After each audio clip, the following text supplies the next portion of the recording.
Alright, here's the deal. It's time for part two. The white privilege. See, when you look at society, you'll see white privilege all around you. It's on the television, it's in the foods. We'll take ethnic foods and westernize them, changing the portion size, preparation, the flavor, what have you. You'll see it in the dress.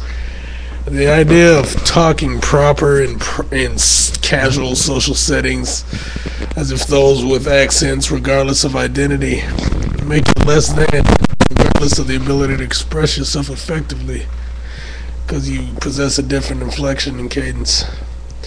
You can see it in the condescending white liberal who needs to work on behalf of the ignorant minority. He must be there to validate the Negnog, the Indian, the Beaner, what have you. Though the two latter groups, they're starting to wake up. Which is, the thing is, when it comes to these people, their inherited power is similar to the missionary who spoke on behalf of the African king and tribal leaders. They're not really talking for you. They're talking for them. They're talking for them. They're talking to manipulate you. That's the power of white privilege. They've created an atmosphere where you have to go to them for what you need because you have nothing of your own. In terms of the actual structure of the country, the Black Caucus is nothing more than a gesture. What can they do? I don't know if they can, but they seem to not really ever do anything in the interest of blacks or for the long haul. It's usually something the whites do to maintain their voting bloc, usually the Democrats. White privilege is what allows whites who pop out bastards to be viewed as strong victims of moral decline, while non-whites are immoral, lack self-control, and need programs to assist these poor, ignorant creatures. They essentially marginalize people like this in stupid ways, such as comparing a crack-dealing black guy to some white-collar Caucasian criminal, which essentially makes them avoid white meth dealers, white heroin dealers, white gang members, white pimps, etc. To maintain a hierarchy that whites are superior both in sophistication of criminal acts while maintaining their social standing as a criminal. You see, when they do this, the black kid sees it like, oh man, that's what blacks gotta do. You gotta be like that, man. I ain't enough. I can't compare. Blah, blah, blah. Those subtle gestures, even though criminal acts are pathetic, in general,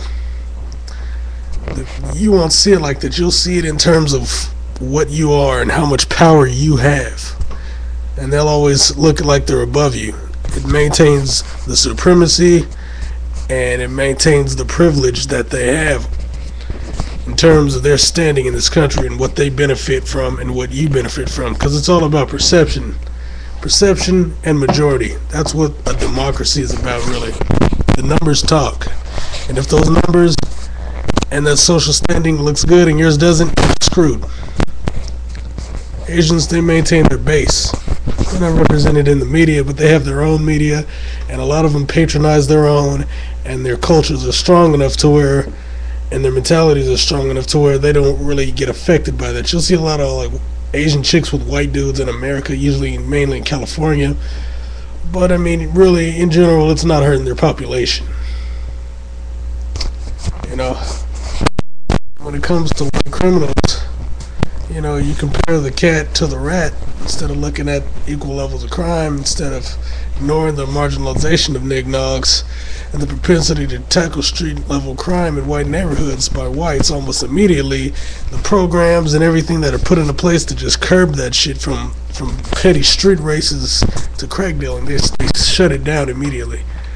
They ignore that because they want to maintain an image. It's not about truth or lies, justice, or in fairness, it's about maintaining an image to maintain power.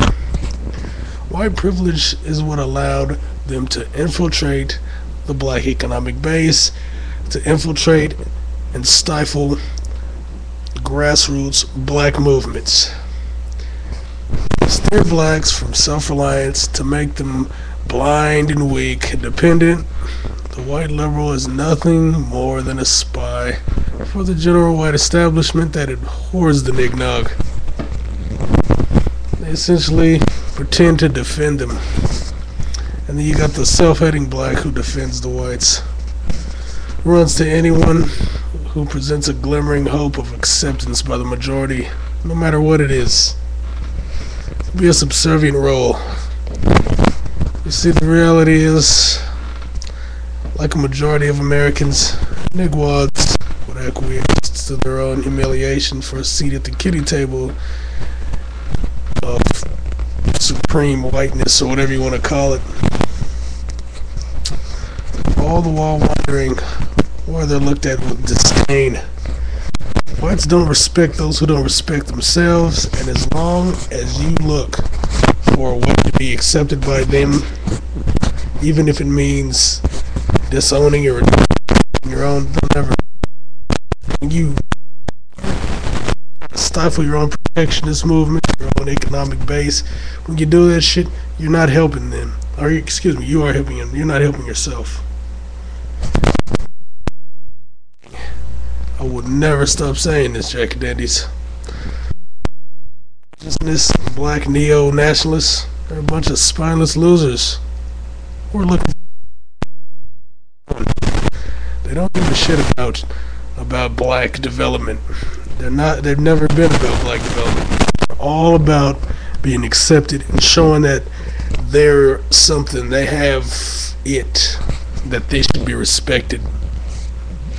It's no coincidence that these gay movements are mainly in colleges, and a lot of them are in programs to help blacks from stable poor families, to indoctrinate them into being complacent, to disarm blacks, making them short-sighted and stifling their ambition.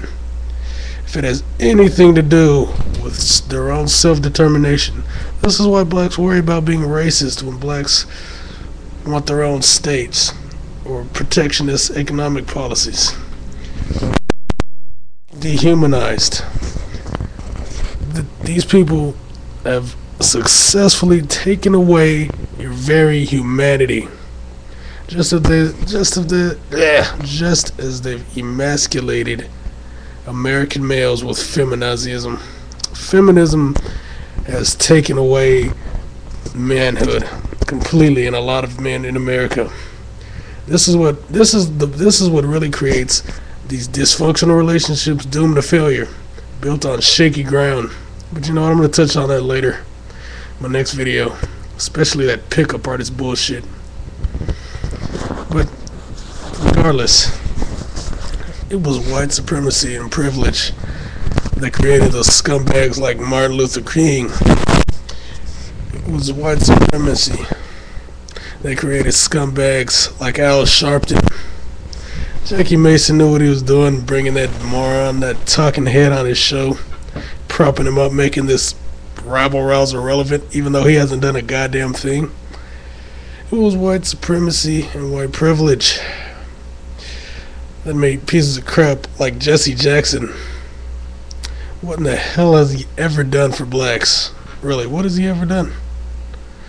Bunch of shills, nothing more. Empty policies, empty suggestions, empty legislation that's rarely ever enforced unless they want to fill a quota. They pull it out of the hat and be like, oh, we could just charge this guy with a crime from 1956. And the guy who does it runs for some and gets elected. These guys are nothing but shills, man. It was white supremacy and privilege that created guys like W.E.B. Du Bois, the half-breed piece of trash, who on his deathbed admitted Marcus Garvey was right and died a communist in Ghana. And if you want to know why that's relevant, read up on W.E.B.'s retarded ass. You see, these guys are all about themselves. Don't be blind.